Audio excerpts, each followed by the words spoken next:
Welcome into a Thursday edition of the Yanks Go Yard podcast, where a win in this series finale against the Twins papered over a lot of stuff, but we're not going to forget about the stuff that came before it, just because the last game of the series was pretty fun, and just because the New York Knicks went on the road for Game 5 against the Cleveland Cavaliers and closed them the fuck out.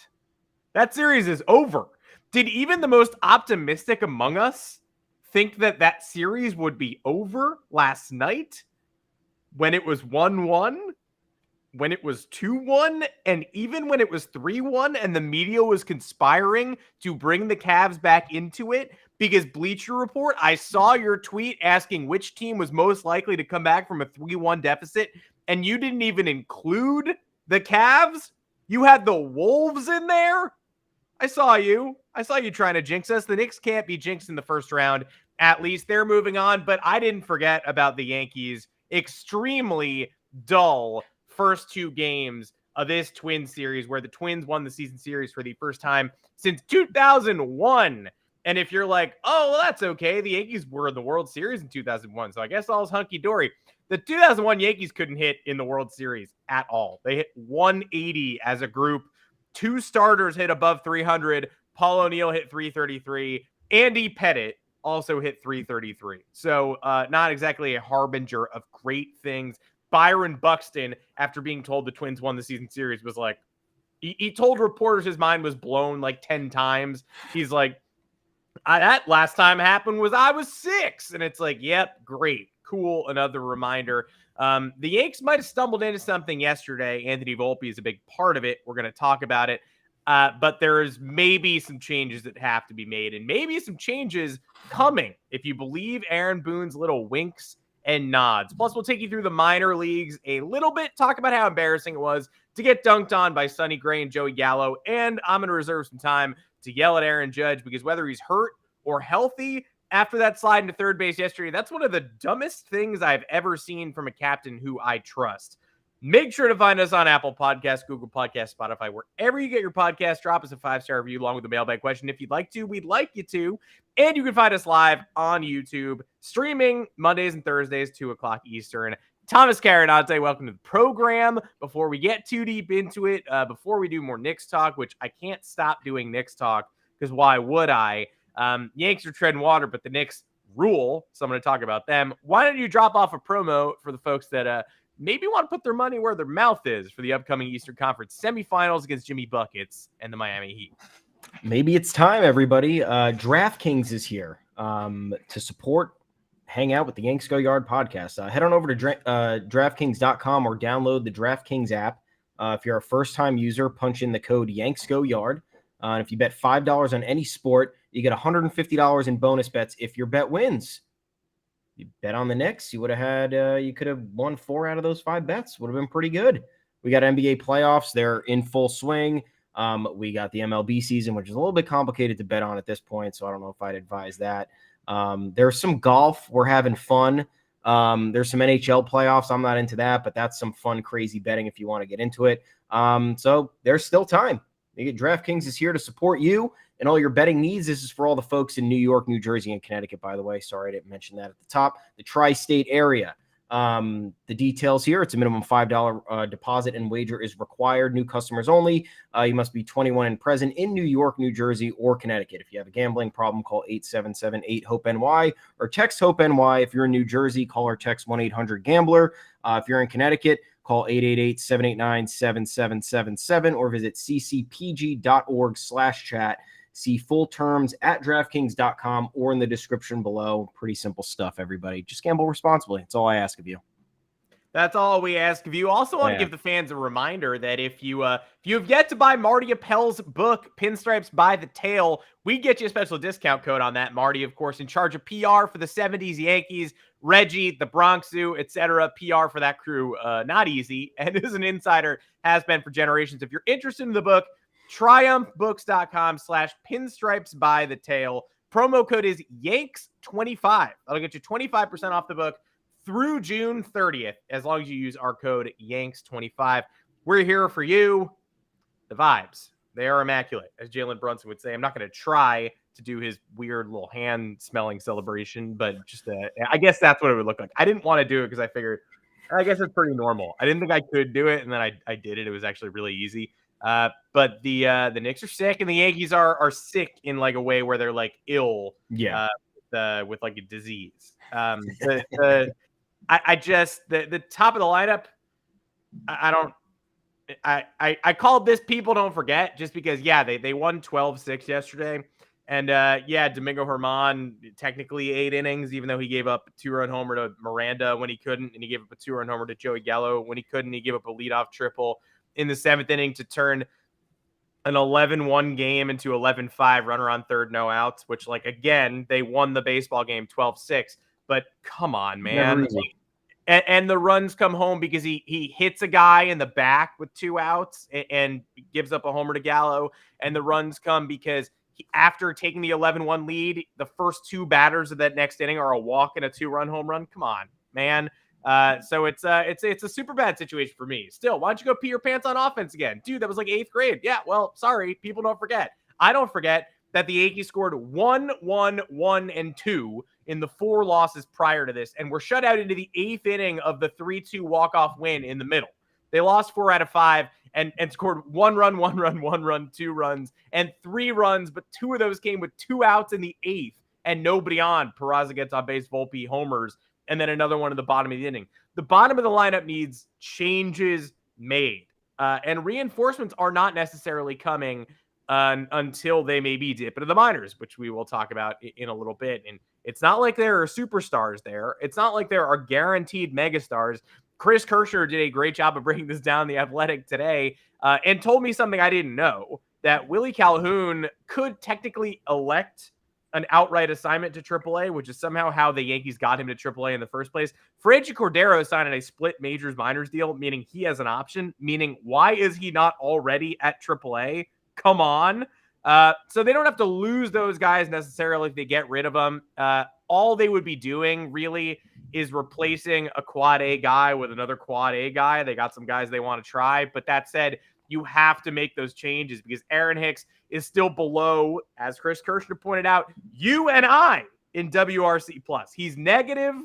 He's negative. He's worse as a runs creator than Adam Weinrib. And I have not played baseball since senior year of high school, and I wasn't good when I played. You can look up my stats. Max Preps has me at 2 for 15 senior year. I'm pretty sure it was 3 for 15, and I think they called a grounder up the middle an error for whatever reason, but they're not good stats. And I'm a better option right now than Aaron Hicks. So let's talk about it because first 2 games of this series were as dull as possible. So credit to the Yankees for coming out yesterday, winning a must-win game against Kenta Maeda, a good pitcher on Aaron Judge's birthday. But the first 2 games were the most skippable games of the season so far. Yeah, there's no analysis to be had. Nothing happened. They just didn't do anything. The lineup continued to struggle. Look, we said we knew what Monday was going to be. Sonny Gray was going to mow him down. It's exactly what he did. Take out the Yankees narrative from it. Sonny Gray has been tremendous this year. 2 runs in 29 innings or something. He's found his groove, and that's the end of it. And the Yankees are not hitting pitchers like that at the moment, nor do they have the personnel to necessarily do that, because the back half of the lineup is not really suitable. Reinforcements, there are no reinforcements until Harrison Bader gets back. There are no true reinforcements until Giancarlo Stanton gets back. At this point, it's patchwork.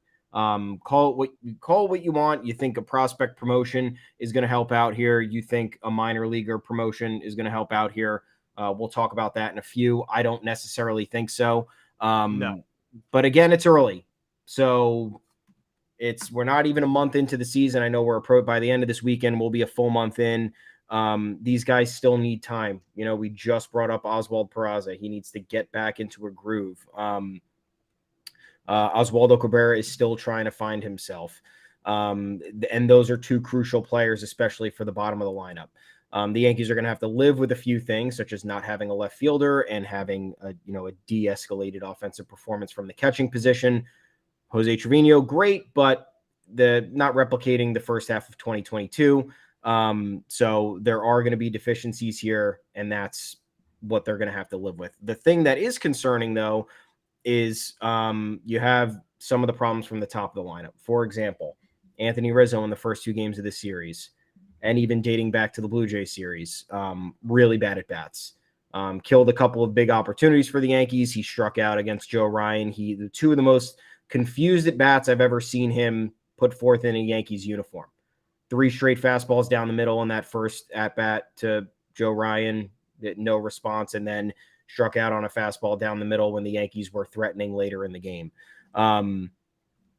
Volpe at least is getting some bat on ball, and he had a really good finale. I like the way the Yankees ended that series, because you lose those first 2 games not putting up a fight whatsoever, and then you blow them out of the water in the finale, and you kind of make everybody. That's like what the 2021 Yankees were doing, right? They were winning like the first 2 games of a series, and then they would get absolutely obliterated in the finale, and it made you forget about those 2 wins, because it's like, this is embarrassing. This sucks. So, Twins' first series win against the Yankees since 2001, but Yankees ended it in the best manner in which that they could have, and it could be a little bit of a springboard for the offense. That's a nice breakout from them. Obviously, we need to see that sustained, but they did show life in the end, and that's kind of all that matters. It could have been a lot worse. Well, Gleyber Torres with the second deck home run after I've been sort of in panic mode, denial about potential like groin tightness and what his body is up to right now after he started so hot and got so cold. That was huge. Volpe putting bat on ball in a major way was so important in so many ways. With the bases loaded and 1 out, him flipping that ball into right to set up Judge for the bases clearing double. That's just how hitting is done. That was like, if I was to frame what a young player can do to make an impression, it's that. It's the best game of his career so far. The double in the gap probably should have been caught, could have been caught, but you know what? Second and third, big lead already. First of all, it wasn't. Second and third, big lead already. All you have to do is lift 1 deep, get the run home, move the runners over for Aaron Judge, cash in on the 6th and 7th. He knocks them both in with 1 fell swoop, helps the batting average, helps everything. But even if that ball is caught, he still does his job there. And oh, by the way, he's up to 228 on the year with a 358 OBP, 712 OPS, 1 homer, 5 RBI, 5 walks. His last 25 ABs, hitting 280 with a 400 OBP. We're going to go into all this later. But I know you have what's your question for me? When I say all those Volpe stats, what's your follow-up going to be? I hope you know, but I'm happy to answer if you don't know where I'm going. Where are you going? Hard hit rate? What's his hard hit rate? No, I mean, that's Volpe's 280 over his last 7 games. You want to know where Dalton Varsho is over his last 7 games? I thought you might. He hit that home run against the Yankees over the weekend. He's walked twice. Other than that home run, he has 2 hits. He's 3 of 26, hitting 115. Last 15 games, hitting 130 with a 254 OBP. And then last 30 games overall in the season, 198 with a 614 OPS. Oh, man. This guy's going to stumble across one of these clips. It's going to be good. I know. What the hell happened there? That's crazy. He's a 5-win player, I've been told. He has a 78 WRC+. I've been 78. If he's a 5-win player, that's War's problem, because this guy is stinky through April. Maybe he turns it around. But again, the concerns that we brought forth appear to have been accurate. Speaking of concerns, can we just rip Aaron Judge for a couple of minutes? Something we may never do on this podcast ever again. I think we ripped him a little bit last October when he struck out like 100 times in the Astros series. And then when he put out that Time Magazine article that made it seem like he was going to the Giants, we maybe ripped him a little bit. A couple of Judge rips every year. Stealing third base, up 5-0, head first slide when you're Aaron Judge and the team can't hit is probably the single dumbest act I've seen by a Yankee in several years. Like non-Eduardo Nunez division, non-Domingo Germán division.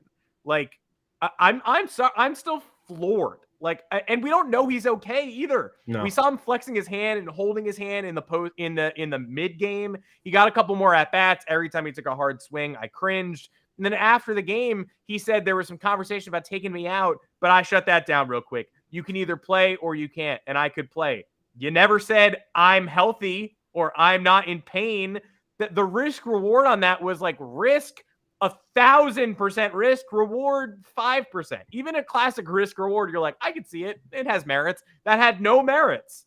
and now you might be hurt. I still can't wrap my mind around that. And I don't know he's not hurt until I got to wait another couple days. I doubt he plays tonight. Who's Heaney's tonight? Like this is probably the day to rest him if you're going to do it.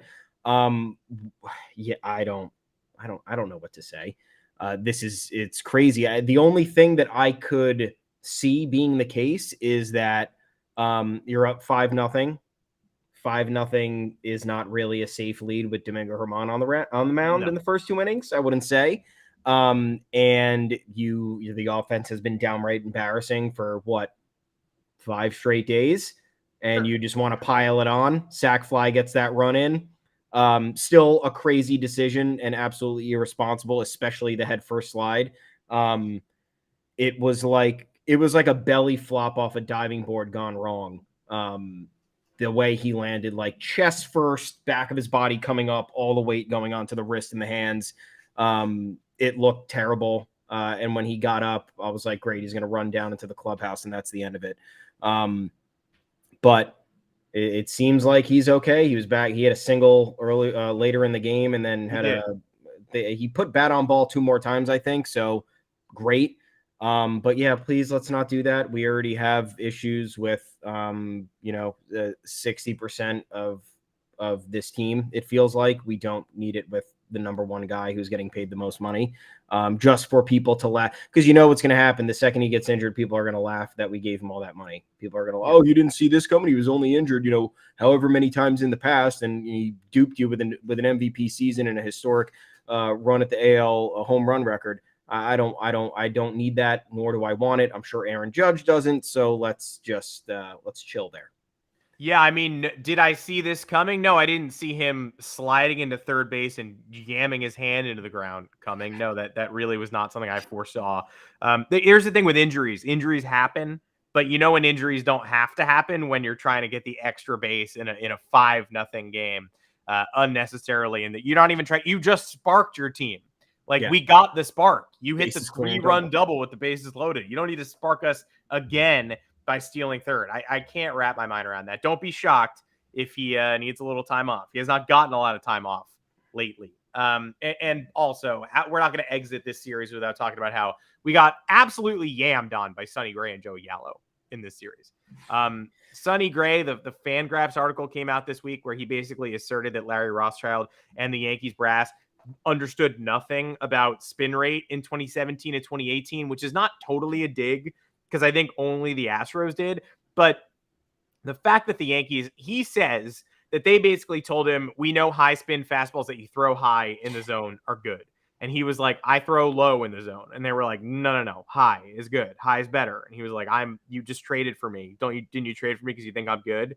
And they're like, no, high. And he's like, okay, great. And he threw high in the zone and sucked. Then he also later in the interview when he had stopped talking about the Yankees was like, oh yeah, wait, I forgot. They told me to stop throwing my 2-seamer, which I've always thrown and it's good. It's like, so he remembered some other stuff the Yankees told him not to do and made mistakes on. There was so much that he forgot some. And by the end of the interview, he was like, oh, I remembered more ways the Yankees failed me. So saying Sonny Gray can't handle New York, I don't even think is accurate. It turns out New York can't handle him, and he's the best pitcher in baseball this year. He has an 0.62 ERA. Joey Gallo can't handle New York. That doesn't make it any less painful when he hits 2 450-foot home runs against you in this series, including one against Greg Weissert that got him demoted, where even Aaron Boone on John Boy and Jake acknowledged, like, yeah, you don't want to be throwing a ball there. That's not where you pitch Joey Gallo. It's like, oops. And then yesterday, the game just was closer than it had to be because Gallo got a first pitch easy middle from Domingo Germán and hit it to another stratosphere. So that was never going to work in New York, but I wish we hadn't even tried it in New York. So I didn't have to think about Joey Gallo when he does this against my team for the rest of fucking time. He had those 2 bad plays at first base, though. That kind of opened up the floodgates for the Yankees. He's not a first baseman. I know. That's the Twins' fault. Yeah, still. I mean, either way, look, his job is to hit home runs. He did that against 2 bad pitchers, 2 mediocre pitchers. or one experienced pitcher and one inexperienced pitcher and one mediocre pitcher. So good for him. I'm going to call Domingo Germán mediocre for sure. I'm not calling him good. Experienced by technicality. Yeah, experienced by technicality, Weissert inexperienced. Like Gallo should be theoretically hitting balls off of someone like Greg Weissert. I mean, obviously it was one of the worst pitches you'll ever see, but you capitalize on the mistakes. That's your job as a hitter. The thing that frustrates me about this more than anything is not him getting back at the Yankees in theory by hitting the 2 home runs. It's avoiding the media again. This is what we're going to do. You're going to do a phantom IL stint when you come to the Bronx, and then you're going to duck the media for 3-4 days when New York comes to Minnesota. It's like, grow up. I understand that you did essentially lay everything out on the table in a multiple, exit interviews based on your performance in New York. But this is a charade that's still going to go on. It's like Cody Bellinger ducking the Dodgers media. Early in spring training, he didn't go to the game at Camelback Ranch, and then leading up to the first series of the season, he ducked the media for 3 or 4 days. So it's like, why? I know that the media can be toxic, but at the same time, if you just put yourself in the right position and say the right things, you're going to come out the winner. Instead, it's you're sweeping the stuff under the rug, and then the people who are paying close attention are viewing this negatively, i.e. us. I don't like when players do that, especially when it's not really a touchy subject. It's nothing personal. It's nothing catastrophic.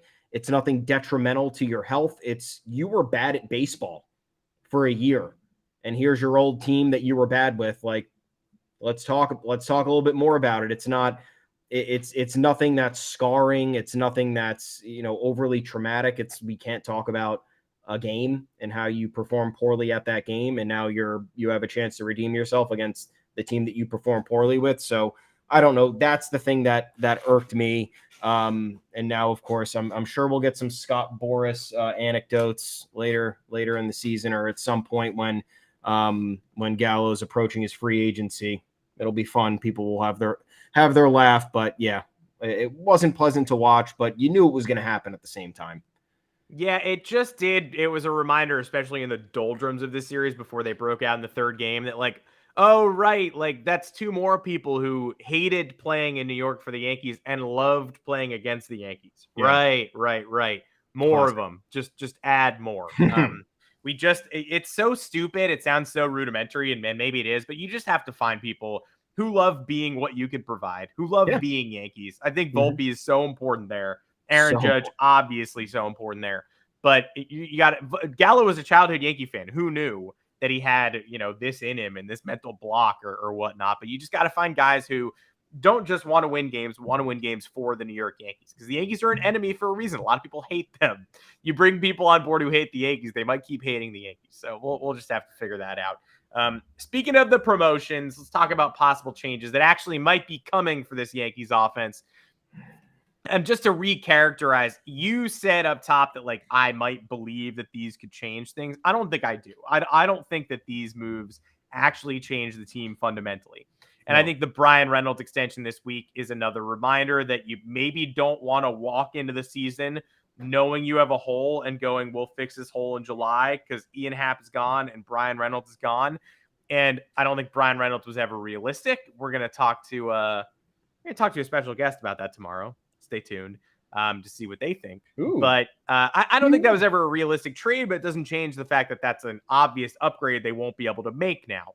Chris Kirshner detailed trade deadline options, talked through Jock Peterson. I think we're on Jock watch at this point. You might as well be checking the Giants box scores, because I feel like that's sort of a clear one. He talked Jorge Soler, which sure, but I don't know. Another righty. We need a lefty. Yeah, that and no defense. Like Jorge Soler, you're getting a bomb squad guy, but I don't know about that. And then the other one that he brought up was Cody Bellinger, which I think the Cubs are going to be too good for Cody Bellinger, and we'll see. It's going to take a Cubs collapse to make Cody Bellinger available at the deadline as well. So that just highlights how there are not really a lot of quick fix options. I don't think Yankee fans will be kind to Cody Bellinger for what it's worth, but Aaron Boone is keeping his eyes on Jake Bauers at AAA. I'm keeping my eyes on Jake Bauers too. You gotta be. Jake Bauers has never been a major league star. He has a career 82 WRC plus. He's been well below average as sort of a first baseman outfield hybrid. The Yankees claim they fixed his swing this offseason and into the season. And so far at AAA, 1.364 OPS, 9 homers, hit his career high in exit velocity 2 days ago with a big home run, 114.5 miles an hour. Is Jake Bauers better than Willie Calhoun and Franchi Cordero?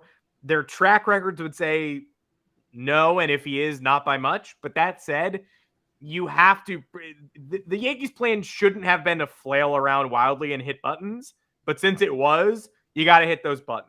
And with Calhoun and Cordero and Hicks at the bottom of the lineup, that's not tenable. You're going to have to hit one of these buttons at some point. And give me Jake Bauers. Give me Jake Bauers while he's hot. Don't wait till he gets cold.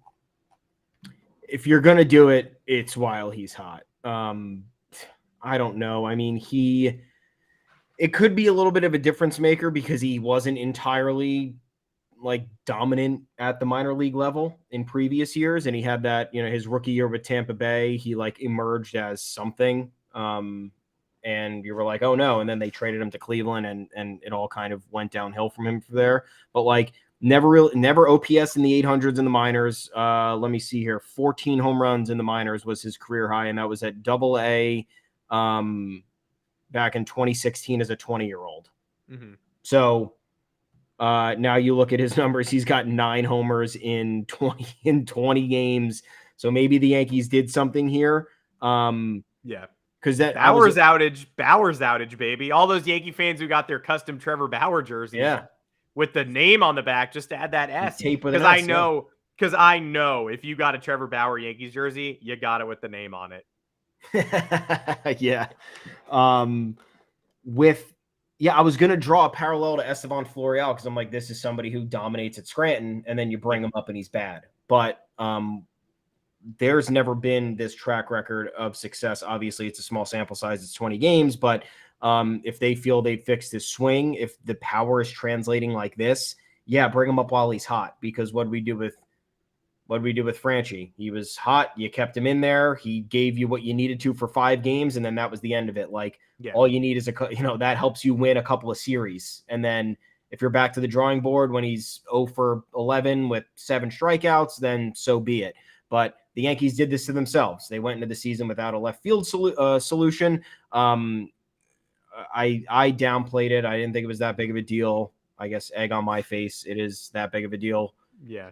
Because nobody can seemingly do the job, whether it's defensively or offensively. So at this rate, the Yankees will probably try to do the patchwork their way in the form of quick bursts filled with home runs that directly translate to wins. So I guess if you're going to do it now, because you have IKF batting 179, you have Aaron Hicks batting 129, you have Franchi hitting 160, you have Kyle Higashioka hitting 171. So if that's the bottom of your lineup on a decent portion of the day, you also have Oswaldo Cabrera hitting 216, which is not great. Someone who's supposed to be a little bit higher up there in average. So if that's the bottom of your lineup, you need any sort of infusion at that point just to shake things up and hope for something. I'm honestly looking at Florial again. Like, he found his way back to the team. Why not send him back up to the big leagues? He's hitting 278 with, a mid-4s OBP at AAA. He's taking his walks.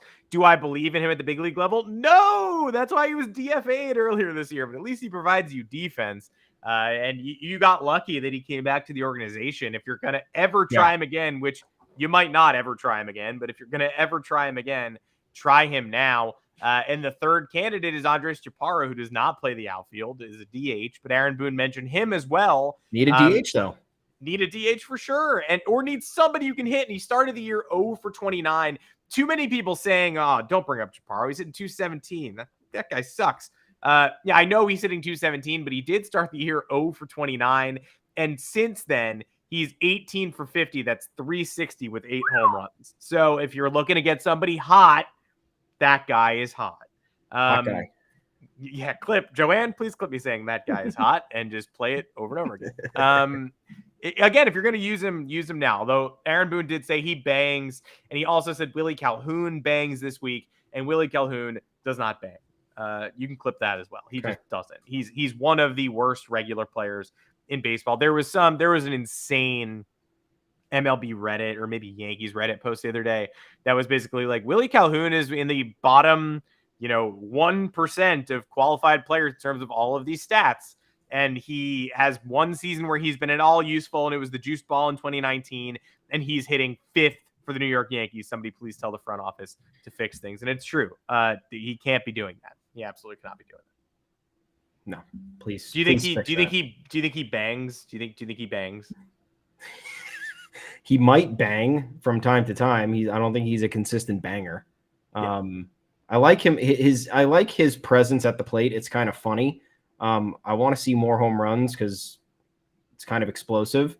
That high fastball he ripped into right field was pretty cool, whether yesterday or the other day. So, yeah. I mean, I hope that this is another situation where he just needs a little bit more time. I think the bottom of the lineup just needs more time. You have the catchers constantly. There's been largely split time between Trevino and Higashioka at this point. At least that's what it feels like. And you still have inexperienced players like Cabrera, Peraza, Calhoun, and Cordero, and they just need longer than 3 weeks to kind of, I guess, get on track or find some sort of consistency. So I don't know the answer, but at the very least, if you have these assets at AAA, cycle them in and out. If these guys have the options, and it's easier for you to at least explore some sort of infusion, because you're not going to get any real solution until we get more players back from injury, which is a waiting game, or until the trade deadline, which is a long time from now. So they just need to act fast. That's the only advice that I have for them. You put yourselves in this mess, then you got to be adept with the decision making when the time actually comes. Yeah, what I don't want from the bottom of the lineup is Willie Calhoun's approach is kind of funny. I don't think that's the goal of the championship team. Like, I don't know, kind of makes me laugh to watch him play. So maybe give him some more time. It's like, no, I don't think we need to give him some more time, actually. But if you're ready to make your judgment on the 2023 Yankees, no better time than the present to sign up for DraftKings if you're in New York, New Jersey, or Connecticut. If you bet $5 on any sport, that could be a Yankees win, Yankees loss, Devils or Rangers battle, Knicks in the Eastern Conference semifinals. Almost said finals, almost got ahead of myself. But the amount of accidental reverse jinxing I almost did to ruin the last Knicks series for them to still win in 5, starting to think the gods might be smiling upon the Knicks, but not that much because Julius Randle's still hurt. If you're trying to bet $5 on any sport, get your $150 in bonus bets. If your bet wins, the code is Yanks Go Yard. That's Yanks Go Yard, no spaces, like the podcast. Minimum $5 deposit wager required. New customers only 21 plus. Present in New York, New Jersey, Connecticut. Gambling problem? Call 877-8-HOPENY or text HOPENY 467-369. In Jersey, call text 1-800-GAMBLER. In Connecticut, call 888-789-7777 or visit ccpg.org/chat. See full terms at DraftKings are in the description below. God, it feels good to be doing this podcast after the Knicks win, after the Yankees win, so that I don't have to be Bill Simmons the other day, who you better believe I went right to his podcast after Trae Young beat the Celtics at the Garden to hear what he had to say. And what he had to say was not that much, because I think he was really sad.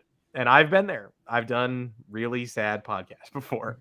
But you know what? I'm not 50 plus years old and a billionaire. So it's cool when I do it. Sad when Bill Simmons does. Just to give you a couple updates too, everybody on the Yankees minor leagues, because I feel like everybody's when the team is boring, you're automatically looking at the minor leagues. So good and the bad. There's good and there's bad everywhere. You and I are looking at 2023 Bowmans. I don't know if we got any baseball card collectors out here. They just dropped. You just bought 2 value boxes. I just bought 1 value box. That was the last thing we talked about before we went live on the show. Value. Good value. The freaking hobby boxes are $300 or $370 depending on where you go. The jumbo boxes are in the $550s. You might just nothing makes sense anymore, because I would have said just buy singles, put $200 on the side and buy singles. But the singles you want are too expensive. You can't afford those either. They're like $700 to thousands of dollars. So maybe the box is a smart move, because you might pull something that's worth $6,000, but also I don't really have $540 to throw around in a jumbo box. So if you do, it actually might be the prudent financial maneuver, but it also is extremely painful to even think about that. That said, Spencer Jones of the Yankees in the new Bowman, and his cards are in the $500 to $1,000 range for good reason. He was named the hottest Yankees hitting prospect by MLB Pipeline this week for the month of April. 19 for 65, 3 bombs, 12 ribs, 7 stolen bases, 292, 342 OBP, 585 slugging, and a 927 OPS. Sadly, he struck out 24 times in 65 at-bats, but that also might just be Spencer Jones. He might just be 6'7" and strike out a lot. That said, extremely exciting. And the other night, you know, when the stat lines, like Pipeline tweets their videos, they pop up on your Twitter feed, and you're like, that can't say what I think it says. No one was buzzing about Spencer Jones because Dominguez homered and doubled that night, and we'll talk about him too. But the stat line popped up, and I was like, that can't be what he actually did. No, it was 2 triples, a double, 2 stolen bases in that game, and many RBI, and in a big Hudson Valley Renegades road win. Spencer Jones has been ridiculously impressive so far, and got a piece going up on the site about how maybe the Andrew Benintendi long-term deal not looking the greatest at the moment. No. The Yankees have a left field problem now, but I'm not sure they have a left field problem in the future. And Andrew Benintendi being on this roster would have made everything much worse. Yeah, and more complicated. Look, we were a little bit optimistic about guys like Elijah Dunham and Everson Pereira. They're not off to good starts. No. That could have been... You had a number of potential solutions. You could put Oswaldo Cabrera out there. You run it back with Hicks and see what happens. You sign one of these.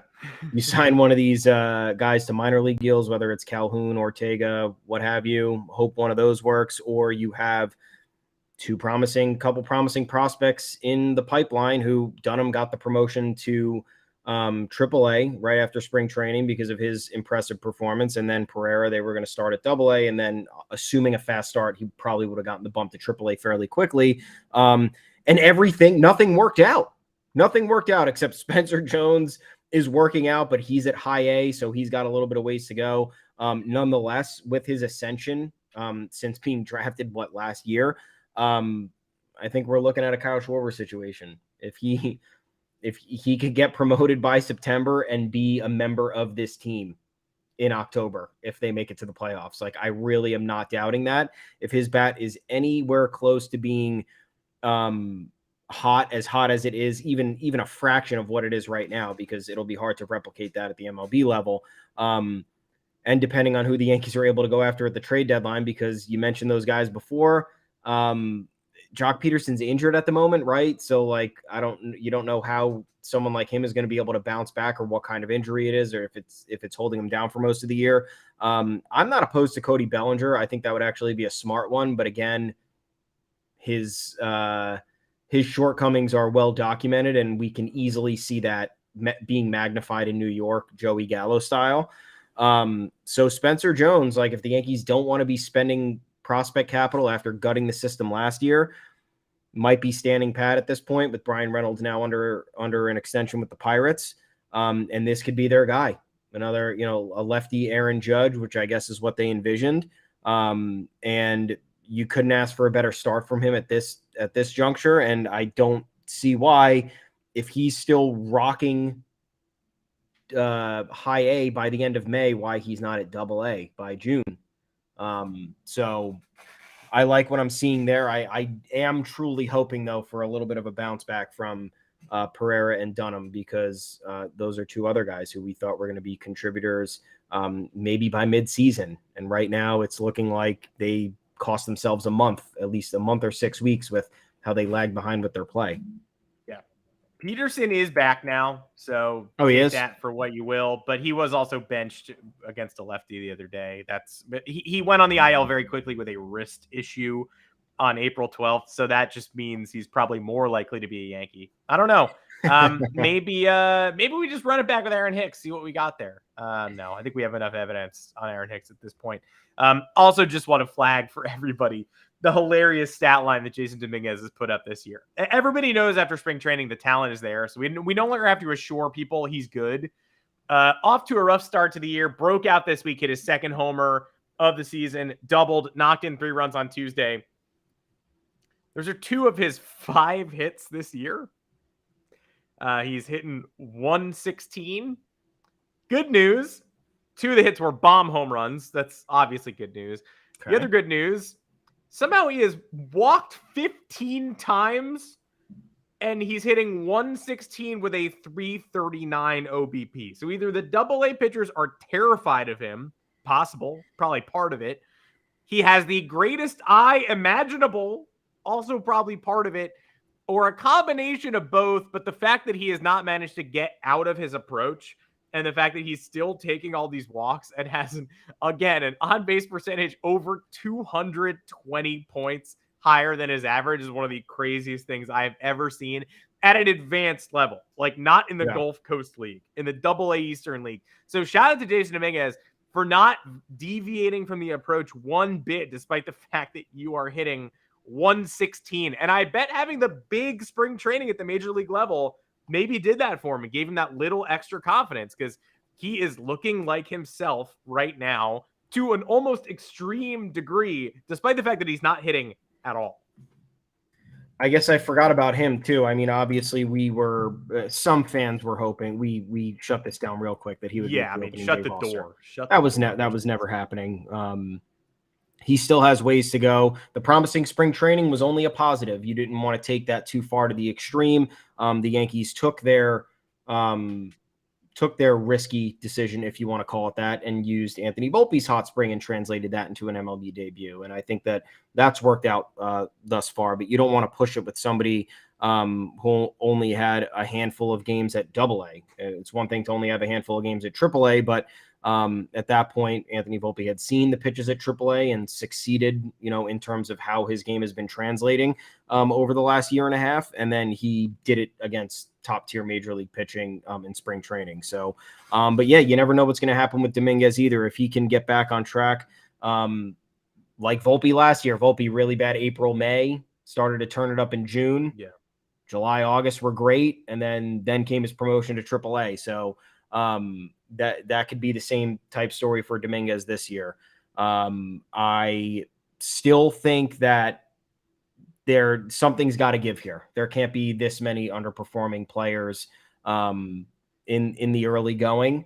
And if it'll be a problem, because then it's going to affect the Yankees on a multitude of levels. If this continues, it's going to affect their depth at the major league level and the upper levels of the minor league system, obviously. And even worse, it's going to affect what they can do at the trade deadline. No one's going to want these assets that are seemingly depreciating if guys like Dominguez and Pereira and Dunham don't get back on track, because that's a lot of outfielders. The Yankees obviously don't have the need for all those outfielders, so you would think that one or two of them will be packaged in a trade with the presence of Spencer Jones as well. So it's important to keep progress of these guys. We don't have to be overly optimistic. We don't have to be overly pessimistic, but you have to have some sort of realism here, because it could affect their business dealings and just the major league roster over the next 6 months to 2 years. Yeah, and Anthony Volpe did struggle. Everybody talks about it, and they're right. He was not good in last April and last May. He's certainly already better now than he was at the end of last April at the major 100%. league level, which is kind of insane. Volpe watch, people are going to, spoiler alert, people are going to laugh at Volpe when he struggles all year, because the Yankees put all their eggs in this basket. They didn't sign a shortstop. They didn't do what the haters are accustomed to the Yankees doing. So anytime he's not putting up Carlos Correa numbers, people are going to say, why didn't you spend $200 million on Carlos Correa? But then if they had spent $200 million on Carlos Correa, people would have said, why are you buying a World Series? Why can't you develop your own roster? Very funny overall, just hilarious in general. But Volpe, 3 errors in 3 games in a row. They all led to runs. Yes, correct. That is a con. That is bad. It's also rough for him that all 3 led to runs. That shouldn't happen. You should not have you shouldn't have 3 errors on the year and every single one of those guys scored. Even the meaningless one late in the Twins beatdown. Like, it would have been nice if the pitcher could have saved him, but he didn't. And because the Yankees bullpen was leaky that night. But cons that, pro, who even really cares? The last 14 games, he's hitting 292, 424, 458 with an 882 OPS, 2 homers, 7 RBI, 8 runs, 5 for 5 stealing bags again. I thought he was going to steal yesterday and take off. I'm surprised he didn't, but he was spitting on pitches. He was taking his walks. Flicking that ball into right field is still the most impressive thing I've seen him do in a long time with the bases loaded and 1 out. It was 1 out, right? They did all that damage with 1 out. That's why Judge was stealing third for no reason with Anthony Rizzo up. Best game of the year previously was probably the 2-run home run game where Wandy blew the game, but yesterday was very much the clear best game of the season for Anthony Volpe for me. And again, now the numbers, like even the people who are being numbers detectives and who are putting the magnifying glass on them, not that bad.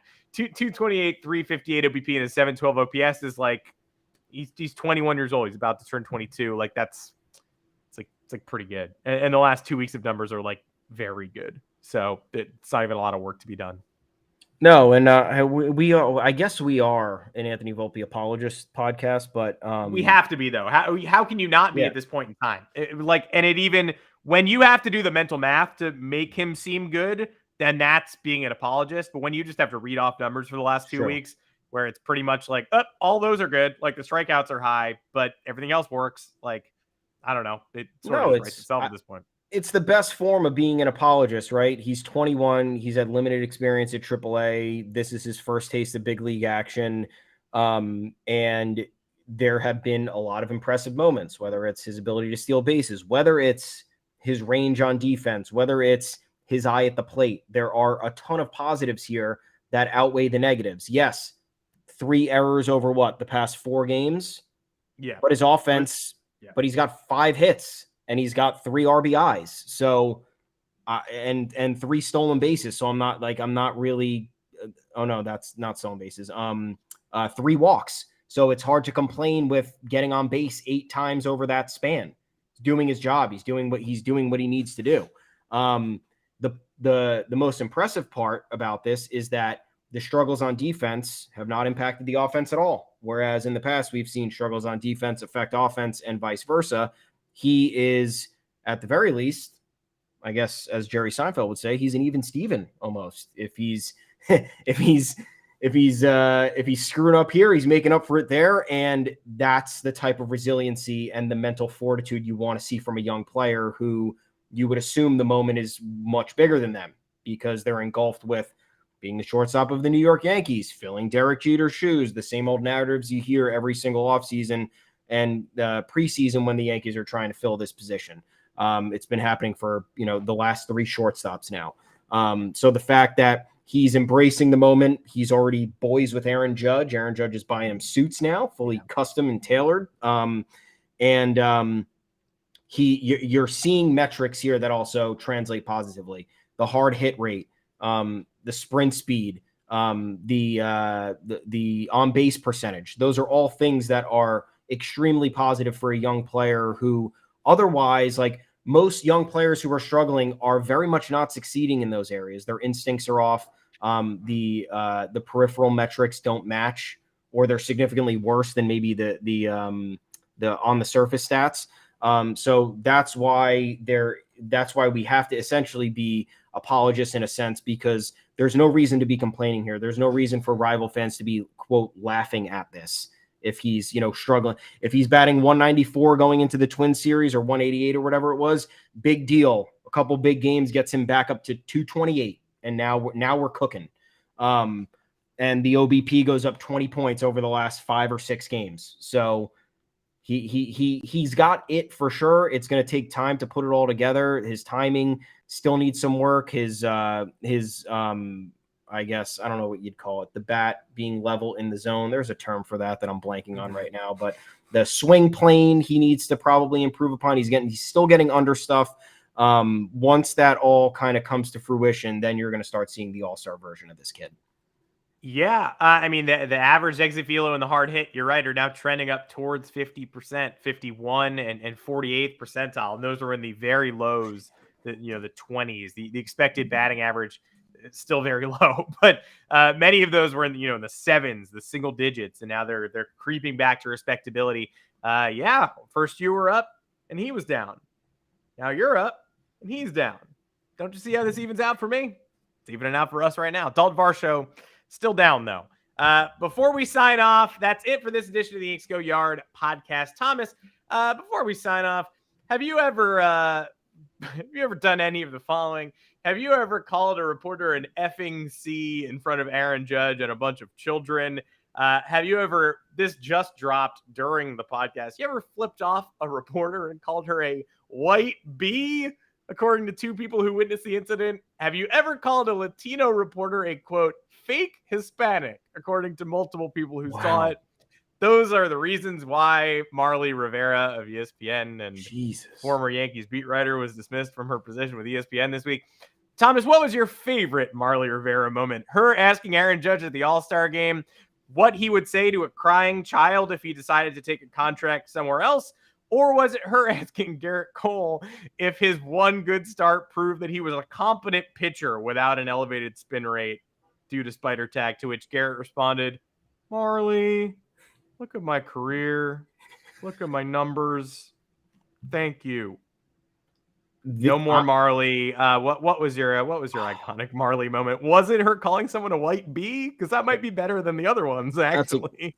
It's certainly a good one, and I'm gonna have to. I'll come back on the next step and probably put forth my favorite Marly, because there is one more. There was one that was so bad.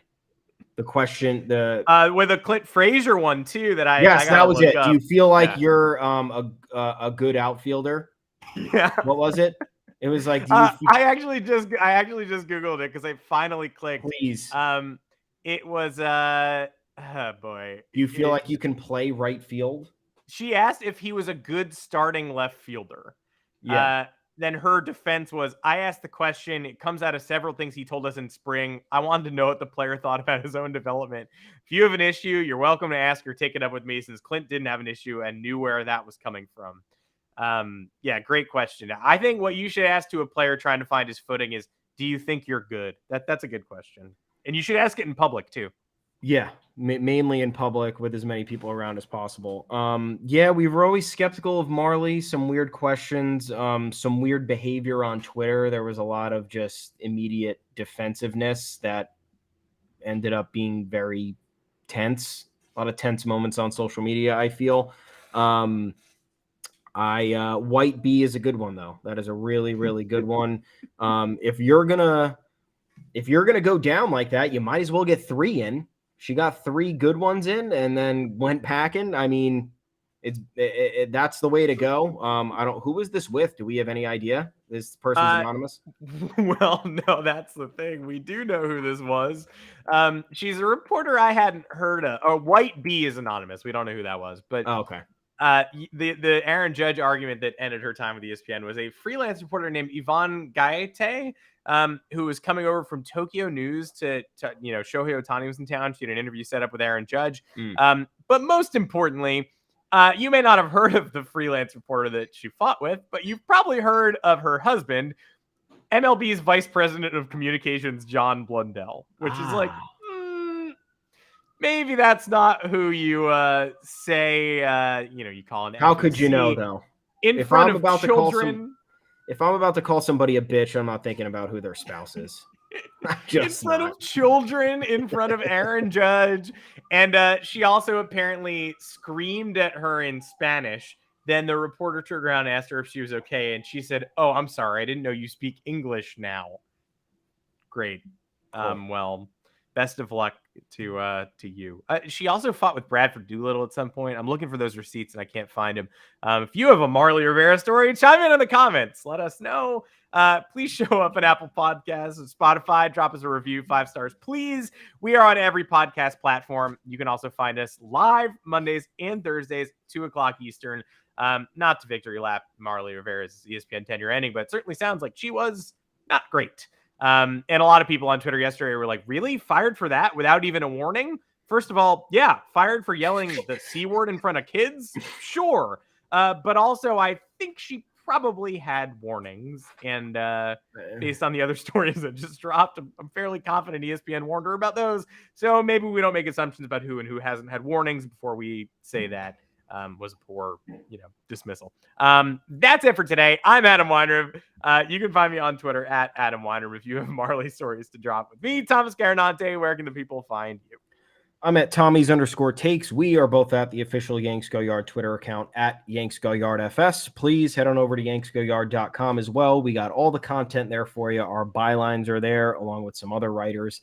I'll be back writing next week, folks. So you'll be able to shit on me in the comments like you usually do. It's a good time. It's what I live for. I'm waiting for it. I want more of it. So until then, enjoy the weekend. 4-game set with the Rangers. Might be a little difficult, but we're here for the good vibes. And we'll talk to you again on Monday, 2 p.m. Eastern live, recapping the whole thing. And don't forget, we got a special guest coming tomorrow. So we'll have that up. I don't know when, but you'll hear it, and you'll have a good time listening to it. We'll get it up. We'll make sure we get it up when it's relevant, which is always, because it'll be really fun. Stay tuned to the feed. We thank you, everybody, for joining us today. We'll see you on Monday.